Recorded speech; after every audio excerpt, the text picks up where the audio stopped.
Bonjour à tous, c'est Patricia. Je suis très heureuse de vous accueillir dans cette vidéo et je suis très heureuse pour cette vidéo d'être en compagnie de Dominique Verga. Merci beaucoup Dominique de nous accueillir chez toi et d'avoir accepté de faire cette vidéo avec moi. Merci à toi, c'est un grand plaisir. Plaisir partagé en tout cas, parce que je ne sais pas si vous connaissez Dominique, mais en tout cas, si ce n'est pas le cas, je vais déjà la présenter très brièvement, puisque Dominique, tu es conférencière. Et tu accompagnes aussi les personnes individuellement ou en groupe, les personnes qui ont envie de découvrir la nourriture d'amour, la nourriture en conscience, parce que tu as ceci de très particulier que toi-même, depuis quelques années, tu vis d'amour et d'eau fraîche. Au sens premier du terme, quoique pour l'eau fraîche, c'est même pas tout à fait sûr. Oui, on va jusque-là. On va jusque-là, voilà. Oui. Et que tu t'es donné pour mission de vie d'aider les personnes à se reconnecter à l'amour, parce que tu as toi-même dans ta vie connu une période où tu étais déconnecté de l'amour, tu t'y es reconnecté. À ce moment-là, non seulement ça a complètement changé ta vie, mais ça a même littéralement sauvé ta vie. Et du coup, c'est tout ce mouvement-là que j'ai envie d'explorer avec toi dans cette vidéo. Avec plaisir. Eh bien, alors allons-y. Parce que, je t'ai présenté brièvement et on reviendra là-dessus, mais si on remonte au début de ta vie professionnelle, de ta vie d'adulte, au départ, tu étais consultante en entreprise. Un domaine très différent de ce que tu fais aujourd'hui. Est-ce que, du coup, tu peux expliquer comment t'en es arrivée là? Qu'est-ce qui a guidé ce premier choix d'orientation dans ta vie? Ah oui, en fait c'était même un long choix, parce que je n'aimais pas ça. J'ai détesté faire ces études, j'ai fait HEC, et c'était un long choix. Ce que je voulais faire, je n'ai pas été autorisée à le faire, donc mon premier choix, voilà, c'était tout à fait autre chose. Je voulais faire l'archéologie, l'histoire de l'art. On m'a dit, pas question, qu'est-ce que tu vas faire ça, tu gagneras jamais ta vie. Bon, ok, ça va. Et donc, faute de mieux, je me suis dit, j'adorais les langues, et au HEC, il y avait beaucoup de cours de langue. Et donc voilà, je me suis retrouvée à faire des études dans le domaine de l'entreprise, de l'économie, de l'argent, du monde des affaires. Et j'ai fait 4 ans d'études en détestant ça. J'ai réussi brillamment parce que pas question d'avoir une deuxième cesse. Hein. Tu sais, quand tu n'aimes pas tes études, tu te démènes, voilà, tu te démènes pour en finir au plus vite. Et j'ai travaillé pendant 20 ans dans ce domaine-là, que je n'aimais absolument pas, mais pas du tout, du tout. J'avais comme seule compensation que ce métier c'était pompe à fric. Et voilà, donc ça me rapportait de l'argent. Mon compte en banque était bien fourni, mais en termes intérieurs, c'était la misère intérieure. J'étais dans un monde où il n'y avait que l'argent, la performance, uniquement les délais, la rapidité. Et puis bon, voilà, ce monde qui tourne, voilà, qui s'emballe, qui doit rapporter, voilà, toujours rapporter. C'était insupportable, mais je ne voyais mais vraiment pas comment en sortir, parce que quand on est coincé dans un métier qui rapporte beaucoup, même si tu ne l'aimes pas, ce n'est vraiment pas facile d'en sortir. Et donc voilà, j'ai été coincée pendant 20 ans à faire un boulot, mais d'une manière très efficace, parce que j'étais indépendante, et les clients tombaient tout seuls, donc tu vois un peu le piège. Je détestais, mais ça tournait bien. Oui, tu le faisais bien, donc il n'y avait pas de raison. Oui, parce que j'ai toujours été perfectionniste, et donc même si je n'aimais pas, ça me regardait, mais ma responsabilité vis-à-vis de mes clients, c'était si tu le fais, fais-le bien. Voilà. Et donc, pas facile de sortir de ces rails-là. Hein. Oui, évidemment. Et en même temps, ce qui m'a frappée pour avoir entendu plusieurs fois que tu parlais de cette ancienne vie-là, il y a beaucoup la notion de vitesse qui revient, une vie à 300 à l'heure, etc. Oui. Et est-ce que la question du coup que je me suis posée moi en entendant ça, c'est avec le recul, est-ce que tu dirais que c'était un monde de vitesse parce que tu courais après quelque chose ou que tu fuyais quelque chose, ou bien c'était juste une vague comme ça qui t'a emporté? Tout à fait, je pense qu'il ne fallait absolument pas que j'aie une minute où j'aurais pu m'arrêter et trop regarder ce qui n'allait pas, parce que là je crois que j'aurais été prise d'assaut par ce vide qui était là. Et je crois que j'ai rempli, parce que j'avais une activité, 2 activités, 3 activités. Enfin, je travaillais, on va dire, presque 18 heures par jour. Hein. J'étais une malade de travail, vraiment une boulimique de travail. Moi, j'ai jamais beaucoup mangé, mais j'étais boulimique de travail. Et donc, je compensais. Il y en a qui compensent en mangeant, moi je compensais en travaillant, tu vois. Et effectivement, je pense que c'était cette peur bleue d'être face au vide, mais je fais quoi? Mais ça me rapporte quoi? Je savais que ça ne me rapportait rien, mais c'était une fuite en avant dans l'absurdité de ce choix qui était là et de cette vie qui était là, quoi. Peut-être que j'allais de plus en plus vite, tu sais, pour exprès foncer dans le mur. Ça, c'est possible. Je pense même que c'est ça que j'ai fait. Comme si inconsciemment tu cherchais toi-même à te mettre dans le mur pour pouvoir en sortir. En sortir, oui, oui. Je sais que j'avais ça en moi, de non-satisfaction, de frustration, voilà, de mécontentement. Mais je me disais, mais je ne sais rien faire d'autre. Voilà, je ne sais rien faire d'autre que faire ça. Voilà, j'étais très, très, un peu comme tout le monde, formatée avec plein de croyances, avec cette idée du monde où il faut un diplôme pour faire des choses, il faut avoir un long parcours, et puis maintenant que tu as thésaurisé dans ce domaine-là, eh bien, tu as plus de valeur et plus d'expérience. Et je m'enfonçais. Voilà. Oui, tu voyais vraiment pas d'autre porte de sortie que ce fameux mur qui finalement est arrivé sous forme d'une maladie. Tu te disais perfectionniste, mais dans ce domaine-là, je crois que tu as été bien, oui, j'ai bien fait les choses aussi. Et une maladie sur laquelle on pourrait mettre le nom de burn-out, parce que c'est un mot un peu passe-partout, mais toi tu dis un craquage sur tous les plans. Oui, le mot burn-out, de nos jours, il est associé à l'entreprise. Il faut savoir que moi, ma fragilité était associée non pas au monde du boulot, parce que pour moi, il était très satisfaisant. Je travaillais bien, je n'avais pas de stress puisque j'étais indépendante. Et donc, ce burn-out, pour moi, c'était lié à ma prime enfance et à ma structure de mon être, en fait. Donc, c'est pas par rapport aux personnes qui font un burn-out de stress dans le milieu du travail. Moi, c'était pas ça du tout. C'était une bulle préservée où il n'y avait pas d'émotions négatives et où il n'y avait que de la satisfaction, en fait. Sur ce que je faisais, la satisfaction de mes clients et cette rentabilité financière. Non, le burn-out, c'était mon être intérieur. Là, tu vois, c'est parti de moi. Mon être intérieur qui, lui, était mort, étouffé et qui ne vivait pas. C'est lui qui était en burn-out. De satisfaction, c'était un boulot qui te donnait une satisfaction à une partie de voilà, toi, mais sur l'aspect, à la surface, voilà, financière et satisfaction du boulot bien fait. De mes clients qui étaient satisfaits, tu vois. Donc par rapport à cette exigence-là d'être honnête, même si je n'aimais pas mon métier, d'être honnête vis-à-vis de celui qui me faisait confiance pour les missions qu'il me confiait. Donc là, c'était satisfaisant. Mais pas sur mon être, quoi. Cette partie de moi qui veut vivre, et la seule partie de soi qui veut vivre, en fait. Le reste n'est qu'illusion. Et voilà, j'étais engoncée, mais en plein dans le monde de l'illusion, sans le savoir.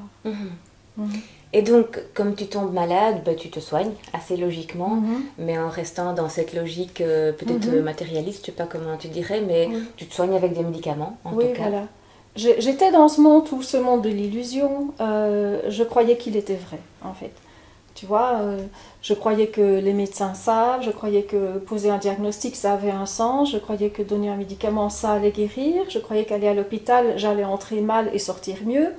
Et donc, très naïvement, puisqu'avant ça, dans ma vie, j'avais jamais été malade, j'avais jamais pris de médicaments, eh bien, je me suis dit, c'est ça. Et de nouveau, je suis entrée dans un train. Il y avait le monde de la maladie et avec des solutions toutes faites qui est médecins, médicaments et hôpitaux. Et je suis montée dans le train, je me suis laissée prendre par la main par des gens qui, dans ma croyance, savaient. Et je dis bien maintenant, dans ma croyance. À l'époque, c'était une certitude. Je pensais vraiment qu'ils savaient. Maintenant, je sais que c'est faux. Mais là, je me suis fait prendre en main. Et j'ai remis ma liberté de guérir dans leurs mains, parce que je ne savais pas que c'était moi qui avais ce pouvoir en moi. Donc j'ai fait ce qui était la seule chose que j'avais comme solution. Oui. Jusqu'à un déclic assez radical. Jusqu'à aller de plus en plus mal, en fait. Parce que quand je t'ai dit, je croyais que les médecins savaient. Je croyais que les diagnostics allaient trouver des solutions. On m'a dit, maladie, c'est inguérissable, à vie. Et puis j'ai pris des médicaments, j'allais de pire en pire. J'ai passé 4 ans hôpital, retour, hôpital, recours, avec des délais de plus en plus courts. À chaque fois, me dire combien de temps est-ce que je vais tenir avant d'y retourner, bref. Et donc j'ai fait tout ce qu'on m'avait proposé et j'allais de pire en pire. Voilà, sur 4 ans, le déclin a vraiment été a vraiment été terrible, où à la fin, j'étais plus capable même de me lever. Je suis restée 6 mois sans me lever, sans sortir de la maison. Je ne savais plus rien faire. J'étais épuisée en termes physiques, émotionnels, mentaux. J'avais des douleurs, je prenais 10 médicaments. Enfin, j'étais vraiment à la limite. Et tous les jours, quand mes enfants partaient, je me disais, est-ce que je les reverrai ce soir? C'est horrible en tant que maman de se dire tous les matins, est-ce que je les reverrai ce soir, quoi? Est-ce que je serai toujours là pour les voir? Tu te sentais vraiment comme ça sur un fil? Ah oui, ma vie ne tenait vraiment plus qu'à un fil. Je n'avais mais plus aucune énergie. Je pense que c'était réellement un suicide, ce que je faisais.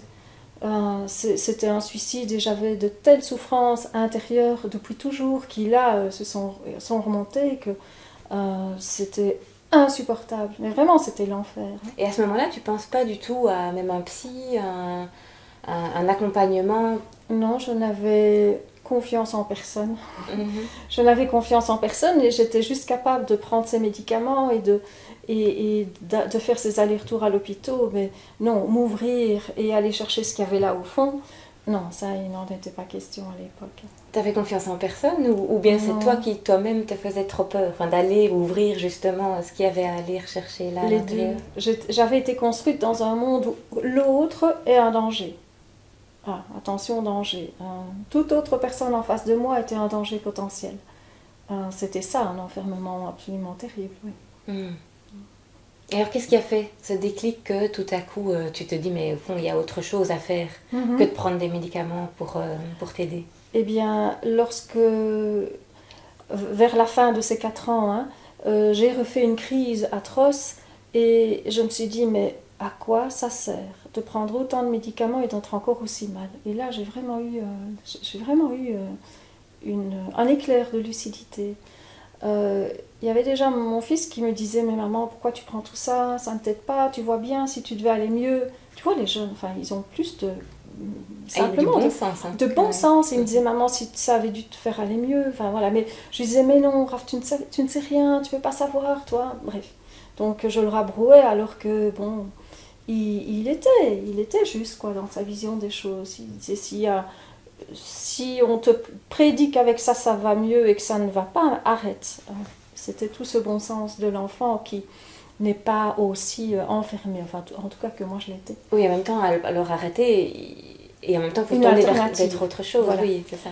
Alors, ce qu'il y a, c'est que par rapport à cette guérison, donc j'ai vraiment eu la dernière crise que j'ai eue était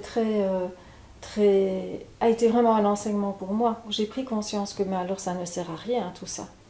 Et j'ai vraiment eu dans ma tête cette conception, mais tout est faux alors, tu vois? Mais tout est faux alors. Et donc je me suis mis j'ai eu ce recul à me dire, oui, mais les médicaments ça ne sert à rien, ce que les médecins ont dit, leur diagnostic non plus, tout en plus qu'ils n'étaient pas tous d'accord, parce que j'avais fait plein de spécialistes, et puis les hôpitaux non plus. Je me suis dit, bon. Et puis mes enfants ont dû partir, et là j'ai été vraiment face à moi et surtout face au vide, au vide. Alors qu'avant ma vie était encore remplie de la présence de mes enfants, quand ils sont partis là pendant un mois, j'étais face au vide. Et là il y a vraiment eu ce déclic de ce que j'ai appelé après cette guérison divine, où j'ai eu une nuit, enfin un message, arrête tes médicaments, et puis arrête de manger, et puis voilà. Et donc j'ai été, je vais dire, enseignée de l'intérieur par cette voix, mais cette voix qui n'était pas seulement une voix, enfin si je l'entendais comme je t'entends, tu vois, quand nous parlons, mais cette voix qui était aussi, qui m'a remplie de lumière, remplie d'amour. Il y a vraiment une lumière, un sentiment de bien-être que je connais maintenant à chaque instant. Voilà, j'ai été remplie comme ça ces 2 nuits à l'occasion et j'ai arrêté tous mes médicaments en une fois. J'ai arrêté de manger. Voilà. Et donc pour moi ça a été vraiment une guidance, je vais dire divine, ou du divin. Chacun va l'appeler comme il veut, de l'amour, de la source de Dieu. On ne va pas chipoter sur les mots, mais c'est vraiment cette énergie d'amour qui s'est manifestée en moi et qui m'a guérie, quoi. Et du coup là ça a été très vite? Cette guérison. Quand les enfants sont rentrés, un mois plus tard, j'étais debout, je marchais, je riais. alors que ça faisait 6 mois qu'il me voyait coucher, quoi. Donc, cette période de détoxination a été atroce, abominable, mais pas une seule seconde, je n'aurais eu cette idée qui m'aurait paru grotesque d'arrêter et de faire demi-tour.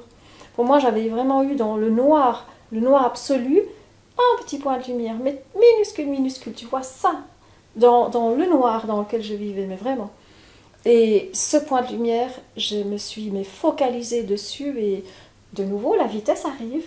Je courais, je marchais, je voulais aller vers ça parce que enfin, j'avais trouvé la sortie, quoi. Et alors, mais j'ai ce rapport à la souffrance où je peux supporter de souffrir sans que ça me fasse. Je mords sur ma chic et ça passe, quoi, tu vois. Et donc, j'ai traversé tout ça, les souffrances physiques, hein, de détoxination de ces 4 années de médicaments, mais à dose.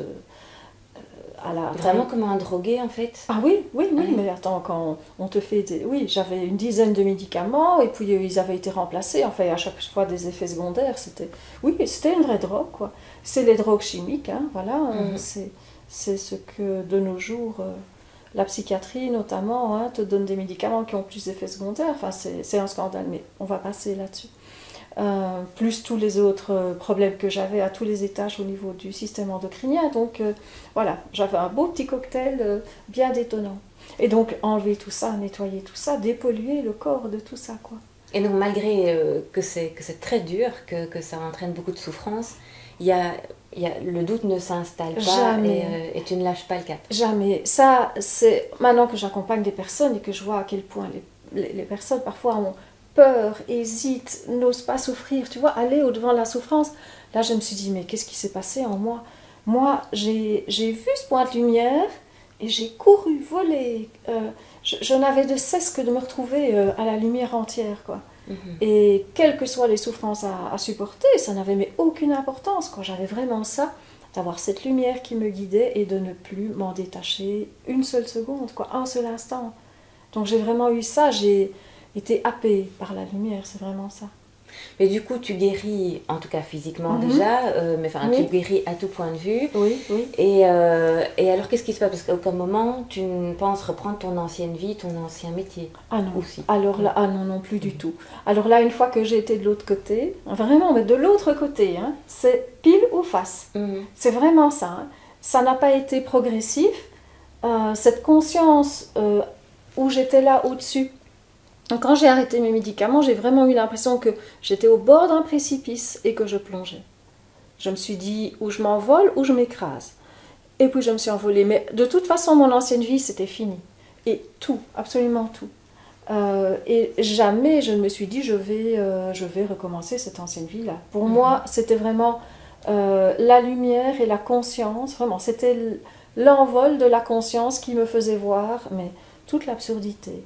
Le fait que c'était je ne voulais pas, et bien maintenant je ne voulais pas, je me forçais, et bien maintenant je ne veux pas, je ne me force plus et je vais aller vers autre chose. C'est vraiment cette conscience que j'avais été mon propre bourreau dans m'obliger à faire des choses que je ne voulais pas, que je ne voulais pas, qui n'étaient pas ce que j'aimais, qui n'étaient pas mon élan. Et là j'ai vraiment eu conscience que c'était cet étouffement de moi. Je mets toujours ma main là, tu vois, c'est ce qui est le plus profond, le plus cher en soi, que c'était cet étouffement-là qui m'avait rendu malade, qui avait enlevé la vie en moi, parce que c'est ce qui s'est passé hein, dans ces 4 années. La vie se retirait de moi, réellement, à tous les niveaux. Mon taux vibratoire a chuté, j'étais plus capable de rien, j'étais faible, je ne savais même pas me lever, je ne savais plus rien faire. La vie se retirait de moi, parce que j'ai étouffé ma vitalité, parce que je m'empêchais de faire ce qui est en moi l'expression de la vie, l'amour, voilà, je m'étais coupée de l'essentiel. Oui, je t'ai entendu dire que c'est ça, tu t'étais déconnectée de l'amour, qui t'avait rendu malade. Oui. Mais je suppose que tu n'étais pas consciente d'être déconnectée de l'amour à ce moment-là. Non. Mais avec le recul, c'est quoi? C'est de ne pas t'être écoutée, de ne pas t'être respectée, de ne pas avoir mis tes limites. C'est quoi concrètement? Tu vois, quels sont les indices finalement de ce manque d'amour? Le manque d'amour, chez moi, il s'est manifesté très tôt, puisque le jour de ma naissance, j'ai été abandonnée par ce ventre qui m'a mis au monde. Tu vois, je ne l'ai jamais appelée ma mère, puisque elle m'a porté 9 mois, mais voilà, elle a accouché et elle est partie. Donc voilà, l'amour dans un début de vie comme ça, je ne peux pas vraiment dire que pendant toute ma vie, j'ai su ce que c'était l'amour. L'amour des hommes en tout cas, tu vois, cet amour-là, l'amour, les bras d'une mère, la vie de famille, enfin tout ce que tout le monde connaît, moi j'ai jamais connu. Donc on va dire que l'amour comme ça, dans sa manifestation ici sur Terre, entre les humains, je n'ai jamais su ce que c'était. Et donc à ce moment-là, je ne savais pas ce que c'était l'amour. Dans le sens où je le vivais, et là je vais y revenir maintenant, mais je le vivais comme en souterrain. Tu sais, comme dans un désert, tu as une rivière qui est en dessous du sable, mais elle est quand même là, la rivière, mais personne ne la voit et il n'y a pas les effets de la rivière. Et puis elle réapparaît plus loin dans une oasis, tu vois. Bien moi, l'amour, on peut dire que c'est ça. Quand je suis née, je suis née, donc je suis tombée sur terre, j'avais ce potentiel d'amour que tout le monde a, et puis avec cette expérience de vie particulière, hop, c'est rentré en dessous. Et pendant toute ma vie, jusqu'à ce moment charnière, eh bien, je ne savais pas, à la surface, c'était sec, c'était aride, c'était ça. Donc, l'amour était là, mais je n'en savais rien. Et donc, c'est ça, quand je donne cette expression, j'étais déconnectée de l'amour, ça n'arrivait pas à ma conscience. Je ne savais pas que l'amour était là et que je pouvais le vivre. Mais il était là. Mais on parle là de l'amour de toi pour toi-même. Parce que tu as des enfants et tu les aimes. Oui, mais c'est l'amour justement, c'est l'amour que les hommes échangent entre eux, tu vois. Et ça, c'est comment dire, l'amour que les hommes finissent par échanger entre eux, il ne vient pas d'eux. L'amour vient d'ailleurs. Et ça, je ne le savais pas. Comme tout le monde, je croyais que moi, je me nourrissais de l'amour de l'autre. Et que l'autre se nourrissait de mon amour. Et que l'amour, c'était un échange entre humains. Voilà. De ce potentiel que nous avions. Et quand je t'ai dit que j'ai retiré ma maladie, c'est parce que je me suis déconnectée à l'amour et que ma guérison, c'était la reconnexion à l'amour, et bien c'est cet amour qui m'est venu du divin, qui m'a guérie, et c'était ça la reconnexion. J'ai alors eu en moi comme évidence, tu vois, je voyais plus le monde comme ça horizontal avec des rapports d'amour entre les humains, mais j'ai enfin su que l'amour venait d'en haut, que l'amour c'était l'amour du Père, l'amour divin, peu importe comment on l'appelle, c'est l'amour, c'est cette énergie source de création qui nous a mis sur terre, qui nous a créés. Et donc c'est ça qui m'a nourrie, c'est ça qui m'a reconnecté à l'amour. Et donc par rapport à cette image que j'ai employée tout à l'heure, tu vois, de dire mais l'amour je le vivais quand même, mais je n'en étais pas consciente, c'est que toute mon enfance, parce que mon enfance n'a pas été très amusante ni rose, eh bien j'ai quand même été nourrie d'amour. Mais pas de l'amour des hommes et des femmes autour de moi, ça j'en ai jamais eu. C'est de l'amour divin. Et donc j'étais noyée, vraiment noyée de cet amour, mais sans le savoir. Et je n'avais qu'à ma conscience que ma situation triste de victime, c'est vraiment comme ça que je me vivais, d'avoir été abandonnée, puis d'avoir été adoptée par une femme qui ne voulait pas d'enfant. Bref, c'était la deuxième louche de la même couleur. Et donc avec toutes les frustrations et tout ce que je me disais, moi je ne vivrai jamais pour ça, jamais l'amour, pourquoi, enfin avec tout ce que ça pouvait alimenter comme sentiment, tu vois, de culpabilité, pourquoi je ne suis pas digne, je ne suis pas trop l'amour. Donc dans le monde de la matière, je ne le vivais pas, mais je vivais cet amour qui me nourrissait et dont maintenant, avec le regard et le retour, je vois que j'étais baignée de cet amour-là, que j'étais sauvée, protégée, vraiment mise dans une condition d'amour où j'étais nourrie, mais d'autres choses, qui ne se voyaient pas, qui n'avaient pas de nom, dont personne jamais ne m'avait parlé, et donc ce n'était pas à ma conscience. Donc je vivais cet amour, mais pas en conscience. Et c'est le fait d'être coupée de la conscience d'amour qui fait que j'ai été malade, puisque l'amour était là, mais je ne le voyais pas, donc je ne m'en nourrissais pas. Tu vois, c'est la conscience d'amour qui éveille l'amour, parce que l'amour est là, de toute façon. Et donc c'est ça la grande différence, c'est la conscience qui se pose sur ce que tu vis. C'est ça, de voir que c'est là finalement et oui. Parce que maintenant, en fait je me dis toujours je pourrais écrire 2 romans différents. écrit par cette personne qui était inconsciente d'être aimée inconditionnellement par cette force d'amour, et je pourrais écrire un roman mais noir qui ferait pleurer de la première à la dernière page. Hein. Et puis, je pourrais en parallèle, les deux faces toujours, écrire un roman qui ferait s'envoler tous les cœurs à se dire mais j'ai été abandonnée à la naissance, mais quel merveilleux cadeau, je n'aurais jamais été connectée au divin sans ça. J'ai été adoptée par une femme qui ne voulait pas d'enfant, peu importe les circonstances qui sont tristes pour elle, manque d'amour d'elle. Et je me suis dit, mais merveille, j'ai une deuxième fois eu la chance de pouvoir être encore plus baignée de cet amour-là. Et plein de choses comme ça qui sont passées dans ma vie, je me suis dit, mais merci. Et tout ce qui avant était, mais quelle horreur, je suis victime, là je me suis dit, oh j'ai eu des cadeaux, mais fabuleux quoi. Je ne dis pas que je souhaiterais à tout le monde de vivre ça, mais en tant qu'expérience particulière, pour moi, je vois que ça a été des cadeaux divins, absolument merveilleux. Parce que bon, on va en venir au fait d'être pranique et de me nourrir d'amour maintenant, mais je me rends compte que j'ai été comme ça toute ma vie. J'ai toute ma vie été nourrie de cet amour puissant, sans le savoir. Et donc que même sans le savoir, nous sommes aimés, nous sommes vraiment protégés, que l'amour c'est ça, c'est la protection, c'est la sécurité. Je n'avais pas cette sécurité de cœur dans ma vie matérielle avec les personnes, mais j'avais cette sécurité là, tu vois, qui m'a fait traverser tout dans ma vie, et à l'âge que j'ai, me retrouver intacte, saine, en vie et heureuse de vivre quoi. Et donc là, moi, je sais que l'amour a toujours existé, et que c'est vraiment la conscience qui fait la différence. Et au moment où tu sors de cette maladie, c'est à ce moment-là que tu rencontres le Reiki, parce que je sais que tu aimes être Reiki, que tu as pratiqué le Reiki, même si maintenant moins.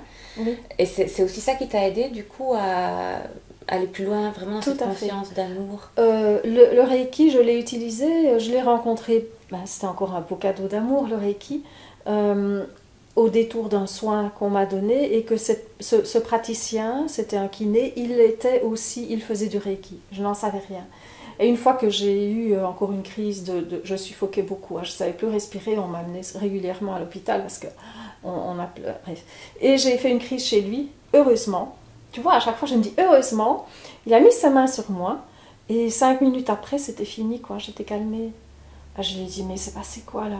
Parce que je sais, d'habitude, je tombais dans les pommes, réanimation, enfin bref, c'était vraiment très puissant, très violent.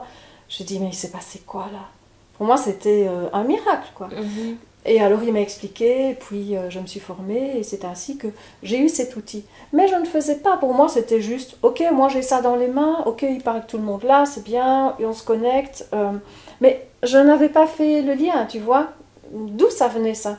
Parce qu'il ne t'avait pas expliqué spécialement les choses comme ça. Si, mais pour moi c'était l'amour universel, point, tu vois, c'était... Tu n'as pas fait le lien entre, en tout cas, ce dont il te parlait et ce que tu avais ressenti là au plus profond de toi. Donc par rapport au Reiki, je le voyais juste comme quelque chose qui était là, à l'intérieur de ma bulle. Je ne faisais pas vraiment le lien entre cet infini et puis moi. Je voyais bien que ça fonctionnait, je voyais bien que quand je le faisais sur moi, ça m'apaisait. J'ai commencé à donner des soins, je voyais que c'était miraculeux ce qui se passait. Personnes qui sont venues à moi, mais vraiment, il s'est passé des choses de volte-face, inouïes. Et puis voilà, je prenais un peu tout ça comme... sans vraiment me dire, mais ça vient d'où ça? Voilà. Cette conscience de où ça vient, c'est vraiment quand je suis devenue pranique que ça s'est révélé à moi. Donc ce Reiki qui est venu à moi était pour moi une première avancée vers, je veux dire, à la salle d'attente, tu vois, entre ce monde mais hyper matérialiste à d'où je venais, parce que moi, les esprits, les machins parallèles, l'énergie et tout ça, j'aurais hurlé de rire, hein. Tu sais, si on m'avait raconté tout ça avec mon monde cartésien, ma manière de parler cartésienne, j'aurais hurlé de rire. Si on m'avait dit, oui, mais tu mets tes mains et tu vas guérir, j'aurais dit, bon, ça va, va raconter tes histoires ailleurs. Donc je venais de là, tu vois, dans mon cartésianisme. Et donc le Reiki a pour moi été l'entre-deux, où je devais bien observer qu'effectivement, il se passait quelque chose. Comme ça se passait sur moi, mon mental, il se taisait, puisque j'étais bien... Je constatais que des effets positifs, il y en avait. Mais je ne me demandais pas trop, puisque pour moi, il n'y avait rien d'autre que la boîte dans laquelle j'étais, tu vois, en termes mental, d'enfermement. Et donc, je ne me disais pas qu'il y avait quelque chose d'autre qui venait de l'extérieur qui alimentait ça. Donc, c'est pour ça que je dis que c'était un peu la salle d'attente entre les deux, la petite zone tampon qui m'a fait expérimenter sur moi des effets que je ne pouvais plus nier. Et je pense que ça a préparé ma volte-face pour m'ouvrir la porte plus grande encore, qui était l'étape d'après, quoi. Et l'étape d'après, c'est le pranisme. Oui, voilà.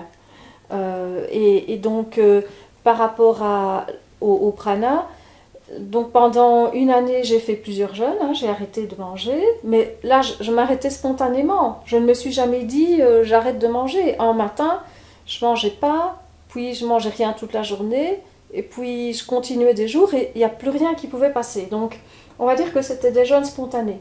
Jamais je me suis dit, bon, j'arrête de manger sur mon calendrier de telle date à telle date. Non, c'est pas finalement, comme ça. C'était pas une démarche mentale, non, intellectuelle ou quoi Pas du tout.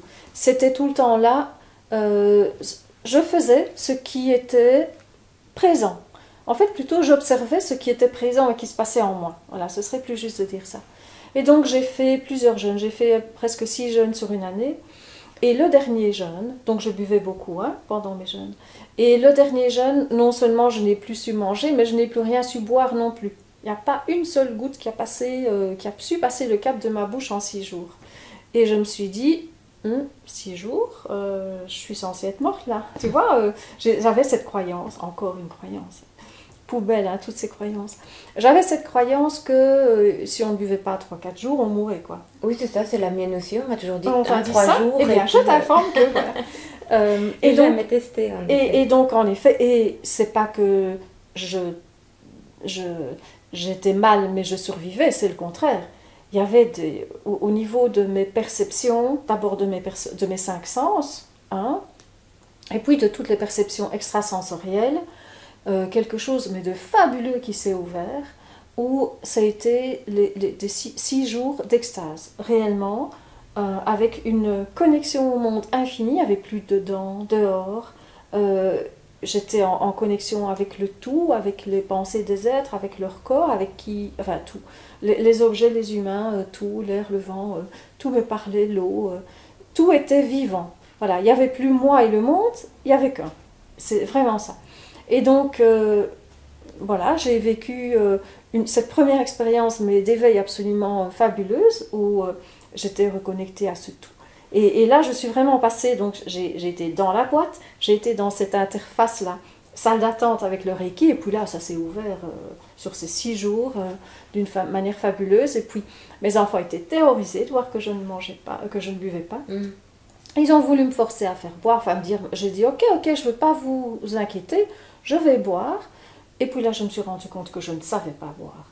Et je leur ai dit, écoutez, je veux bien manger un bout, je vais casser mon jeûne avec ça. Je me suis rendu compte que je ne savais plus manger. Et là, je me suis dit, c'est quoi ça? Je peux plus boire, je peux plus manger, il se passe quoi? Et puis, mais j'étais bien, je voulais juste rassurer mes enfants qui étaient inquiets, mais moi, j'étais de l'autre côté, quoi. Donc, je me savais guérie absolument, je me savais sauvée, j'étais vraiment dans cette bulle d'amour. Nourrie à tout point de vue. Nourrie, voilà, nourrie d'amour, exactement. Mon corps, mon esprit, tu vois, nos 6 corps, cet alignement physique, énergétique, émotionnel, émotionnel, mental et spirituel, tout était aligné. Et donc, je n'avais plus besoin de absolument rien.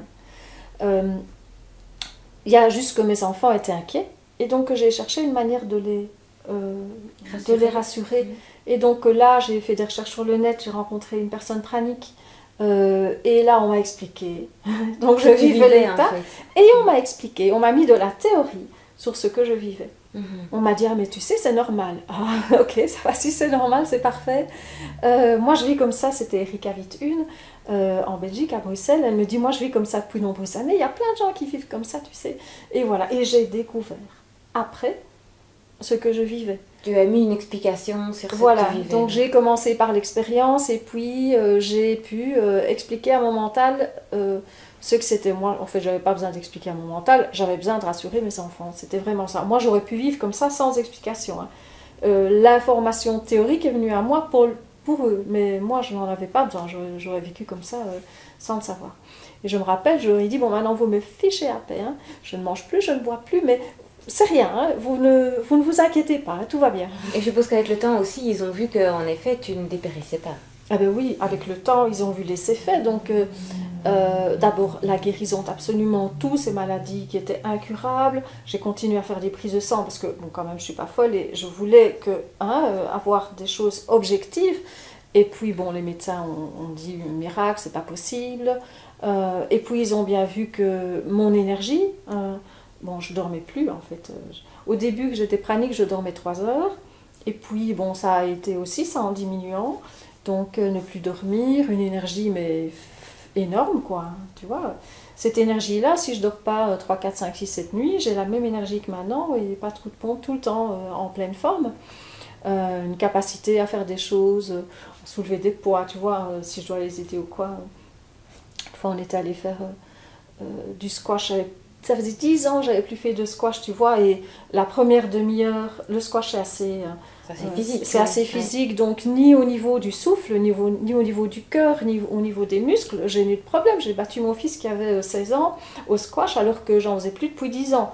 C'est pas évident, quoi. Enfin, tu vois, je voyais bien la différence sur mon corps. Mon corps ne se fatiguait plus, se régénérait immédiatement. Et surtout au niveau de l'apparence aussi, les personnes qui sont restées un petit temps sans me voir m'ont dit « mais t'as rajeuni 10 ans, quoi ».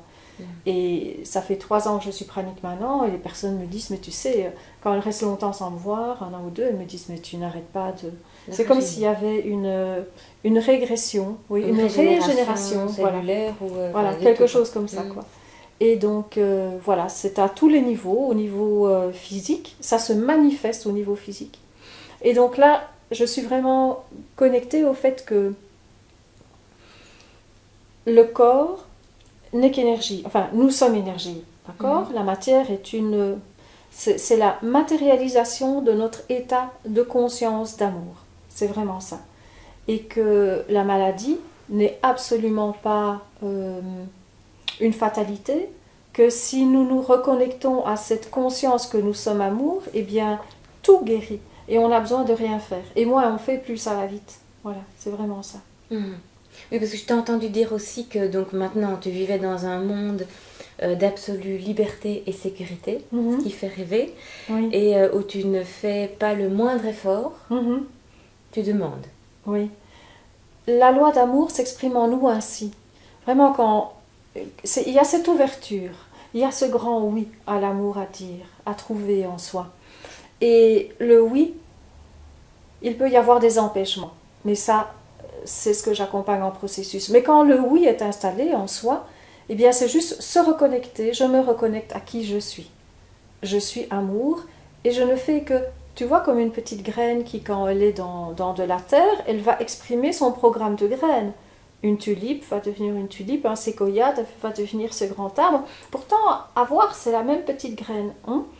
Eh bien, nous, c'est pareil. Nous sommes un programme d'amour. Et quand on ne l'empêche pas, et ça ce sont tous nos empêchements, nos souffrances, nos croyances qui les empêchent, eh bien quand nous ne l'empêchons pas, nous exprimons. Notre vie, c'est de manifester, exprimer notre programme d'amour.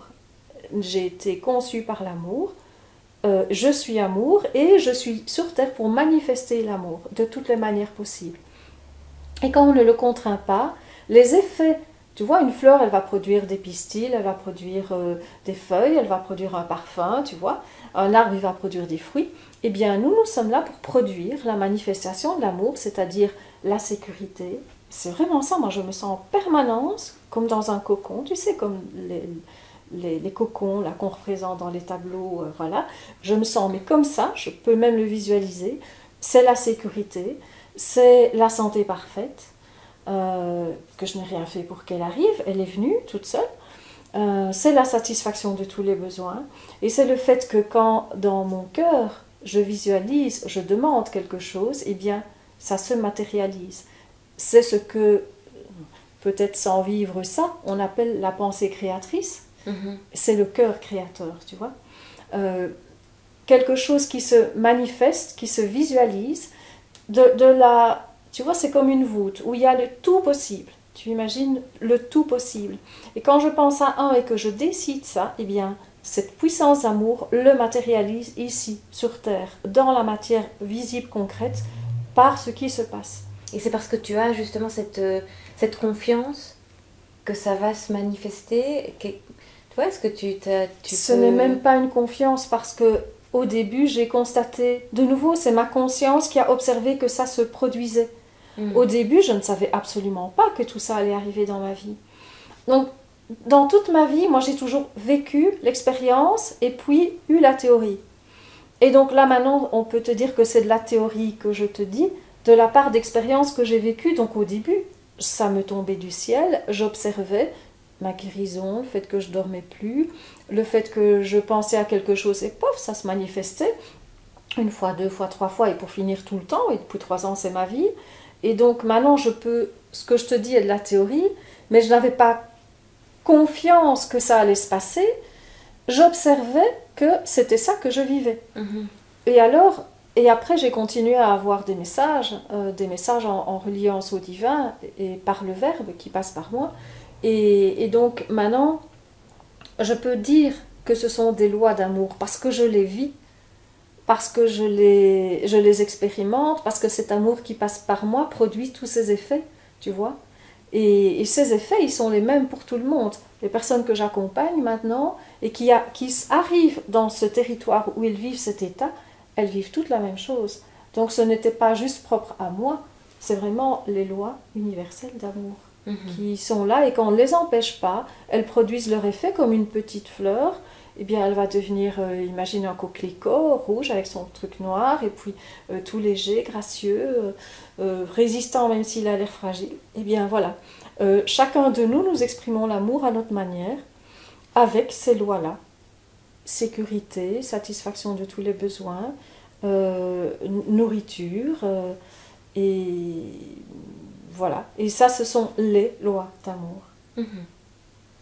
Alors pour conclure cette interview, si je devais demander ton conseil en or à toi, donc en imaginant que quelqu'un qui est en train de nous écouter sent bien qu'il n'est pas tout à fait aligné, que justement il déploie pas tout l'amour dont il est capable, mais qui n'est pas tout à fait à sa place, mais qui soit des peurs qui empêchent de faire les changements nécessaires, et ou qui ne sait pas par où commencer, quel serait ton conseil à toi ? Le conseil que je pourrais donner, c'est de fermer les yeux et d'apprendre à faire silence. Parce que c'est dans le silence que l'amour parle. Ce n'est pas dans le brouhaha, ce n'est pas dans l'agitation, c'est vraiment au cœur de soi qu'est la vie. Nous sommes une petite boîte fermée et l'infini est en nous. Alors, si on veut rejoindre cet infini, c'est ferme les yeux, fais silence, assez longtemps que pour entendre ce qui se passe à l'intérieur. Et cette voix que moi j'ai entendue, eh bien, elle est là, à la portée de chacun et de chacune. Juste se donner le temps et le calme de l'écouter. Se mettre dans les circonstances où cette voix qui murmure, qui est beaucoup plus faible que l'agitation ambiante que nous savons si bien faire, eh bien, de nous donner les circonstances d'entendre et de tendre l'oreille et le cœur de cette petite voix-là en soi. Et elle peut guider n'importe qui vers cette lumière. Alors, il y a soit, après, quand on sait que ça existe, on peut se faire aider, on peut le faire ensemble en groupe, mais c'est d'abord de là que ça va venir. Notre germe d'âme, notre germe de cœur là qui veut s'ouvrir, cette petite graine, c'est là. Et c'est là qu'il faut aller doucement, tu vois, arroser comme une petite pousse, tu vois, j'ai comme un petit semis, aller arroser, mettre en lumière, voilà. Ou comme un petit animal à apprivoiser, quelque chose comme ça. Oui, ça, ou une petite graine que tu as mis dans la terre, et puis 3-4 jours après, si tu as déjà fait des semis, c'est magique, tu vois. Moi, j'ai fait des semis quand j'étais crudivore, et puis 3-4 jours après, je voyais ça qui grandissait, qui est fragile, mais puissant. C'est toute la puissance de la vie dans la plante, et c'est une fragilité extrême. Là, ça peut être rabattu, tué, mais si vraiment il y a cette protection, eh bien, ça va grandir et devenir énorme, quoi. Prendre soin de soi, devenir doux pour nous, doux dans le cœur. On est tellement brutaux, sauvages avec nous. Vraiment, c'est se dire, mais imagine que je suis un cristal, fragile, fragile, fragile. Et je vais considérer mon cœur comme ça. Et je vais devenir mais doux et tendre avec moi. C'est ça les circonstances où cette petite pousse, elle va pouvoir germer, tu vois, toute petite, fragile. De savoir qu'elle a cette sécurité-là, qu'elle va être protégée jusqu'à ce qu'elle devienne le grand séquoia qu'après on ne saura plus abattre. C'est une période très particulière. Et c'est en ça que les processus qu'on vit en groupe sont importants. C'est parce que dans ces processus, il y a cet amour qui crée la sécurité, tu vois, qui crée l'espace pendant lequel le petit germe là de cœur et d'âme va pouvoir s'ouvrir, sans être piétiné par l'agitation de la vie, par les gens qui n'en savent rien, par les peurs de tout le monde autour. Là-bas, c'est un espace aimant, protecteur, et où ça, ce travail, cette élaboration, cette naissance, cet accouchement de soi, de son âme va pouvoir avoir lieu. C'est des moments merveilleux. Accompagner cette naissance de l'âme de l'autre, cette ouverture du cœur, c'est tout juste fabuleux. Ça, c'est le jour de notre vraie naissance. C'est quand tu vois, on passe de la survie, hein, jusqu'alors on était en survie, on survivait, jusqu'à ce que la vie enfin naisse en soi. Et c'est vraiment ça la transformation. C'est ça le moment de la vie. On se donne la vie soi-même à cet âge adulte où il y a la conscience d'être amour. Eh bien, un grand merci pour... moi, ce massage, il me touche particulièrement et je le trouve très très beau. Donc un grand merci d'avoir partagé tout ça avec nous. Avec plaisir. Merci à vous de nous avoir écoutés jusqu'ici. Et n'hésitez pas, si vous avez aimé, à liker la vidéo, à la partager si vous pensez qu'elle peut en inspirer d'autres, à vous abonner à la chaîne si vous avez envie de découvrir d'autres interviews de personnes inspirantes. Et quoi qu'il en soit, merci de nous avoir suivis jusqu'ici et je vous dis à très bientôt dans une prochaine vidéo. À bientôt. Merci Patricia. Merci à toi.